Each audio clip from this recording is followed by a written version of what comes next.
มันจูดมันพลายก็เหม็นอ่อนสวายให้ยมจูดยมพลายนึงนะเนี่ยโดยซานี่ในเลยได้ยมเนี่ยสำรอดที่ราบอกได้มีปัญหาหมกจ้วมหมกมุนหมกตู้หมกอะไรซีหมกไอ้ก็ได้เชิญประเภทบ้องปัญหาสบายหมกบ้องอาจสะบางอย่างปลาจมูกนึงผลิตภัณฑ์สำรอดที่ราโชว์เชิงยูชนำตบชนำจริงไงบ้องแต่เนี่ยบ้องปลาให้คือพลายคือสะอาดหมกโล่งอย่างต้องหมกมดหมองเชิงบ้องตะขี้จังบ้านรอผลิตภัณฑ์สำรอดที่ราบ้องอาชาตะเพศสำรอดที่ราออนไลน์สอบมวยบ้าน Hãy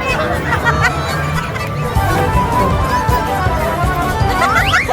cho kênh Ghiền Mì Gõ để không bỏ